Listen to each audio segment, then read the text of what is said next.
and I come from Shelburne Falls, Massachusetts. And I'm here to represent the full-spectrum conservative perspective of republicanism. I don't need a teleprompter. I don't need notes because I know what I believe in. I remember there was a guy that we had as a president recently who had to speak with a teleprompter, and he was replaced by another guy. What was his name? Donald Trump. Mr. Trump. Mr. Trump. You know, Charlie, you were talking a lot about, you were taking a lot of credit for a lot of positive economic changes that have taken place here in Massachusetts. But I'm telling you, there is only one man in this nation that's responsible for the economic miracle that we've experienced since the election of 2016. That's our President, Donald Trump. You did not do that, Charlie Baker. That's stolen valor.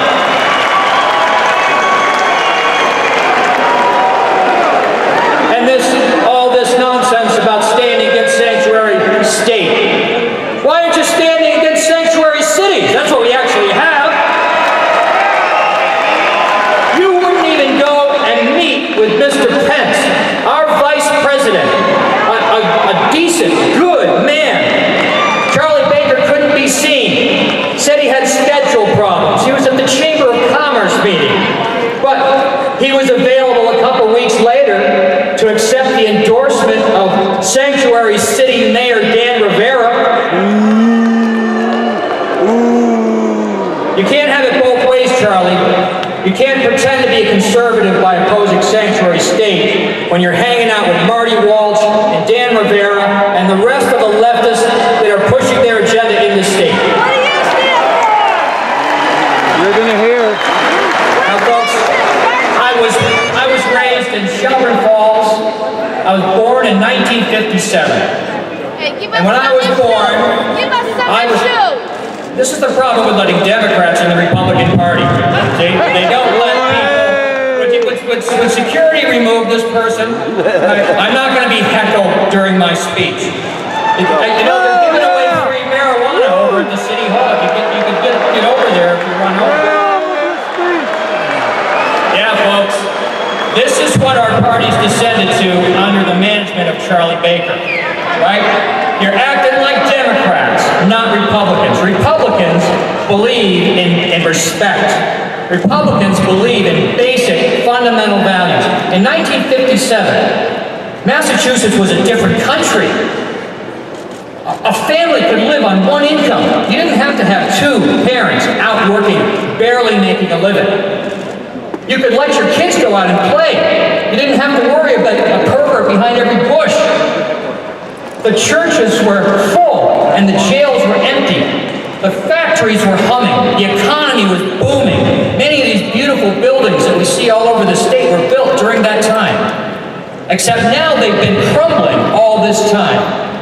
You know who the person that's mostly responsible for that? The Boston Globe identifies Charlie Baker as the mastermind of the finance plan for the Big Dig. And you know how he paid for it? You know how he paid for the Big Dig? He dedicated federal highway and transportation dollars to paying off the Big Dig instead of fixing the roads and bridges from 1994 until today.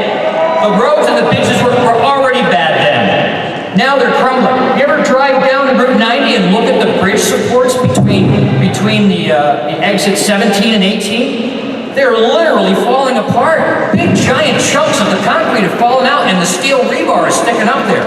It's like something out of the third world. No, this state is not better off with you, Charlie Baker. We're in worse shape. We need real conservative values in Massachusetts. We're tired of going to the left. You know, my wife and I spent most of the last 2 years traveling around the world studying the populist conservative movement in 27 countries. We were in London for the Brexit vote. We were in Hungary for Viktor Orban's stand against the European Union. We were in Romania, Bulgaria, the Netherlands. We were in Central Asia. We were in the Middle East. We were in Scandinavia because we wanted to see with our eyes, our own eyes, the new wind that's blowing across the world. and it's moving the world to the right. Massachusetts has been going to the left all these years, and now it's time to turn to the right. You know, the phenomenon, President Donald Trump didn't invent the populist movement that put him in office. He accepted, he rode the wave into office. That same wave exists here. Yes. Yes. We're gonna change things. Let me just switch. I want to talk about actually winning, how we turn things around. First of all, you have to recognize what the Democrats do, how the Democrats control everything. They pose as people concerned about the disadvantaged. Then they demand money from the government to take care of those disadvantaged, money that they control. Then they use that money to create a gigantic entitlement infrastructure in which they hire an increasing number of public employee union permanent socialist voters. And then they pay them off with unfunded mandates in the contract benefits that the taxpayers are then stuck with for generations to come. That's why we're like something like $48 billion in debt for unfunded mandates.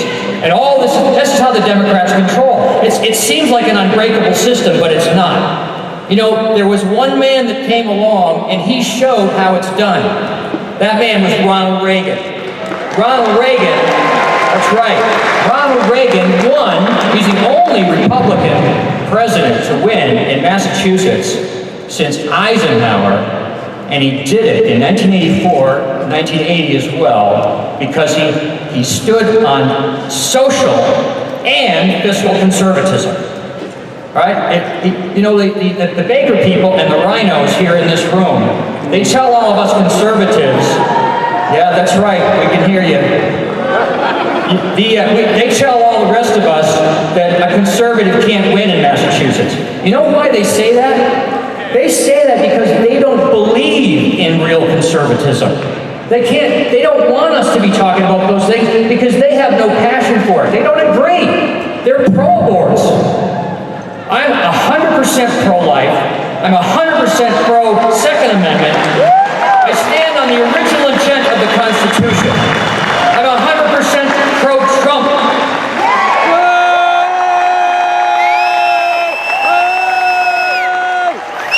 And we can turn this state around.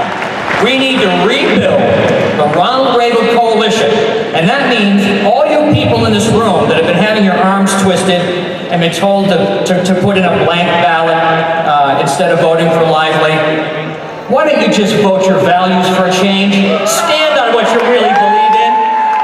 You know, Scott Lively can beat either of those two Democrats that are going to be in the general election. I think they're actually going to go with the hard left progressive, because that's where the energy is on the left. Wouldn't it be great for once in our lifetime to have a real, authentic, conservative Republican squared off against a hard left liberal? Yeah. It would, if that election, when I won that election, it would be a political earthquake equivalent to what happened in 2016. And we can do it if we stick together.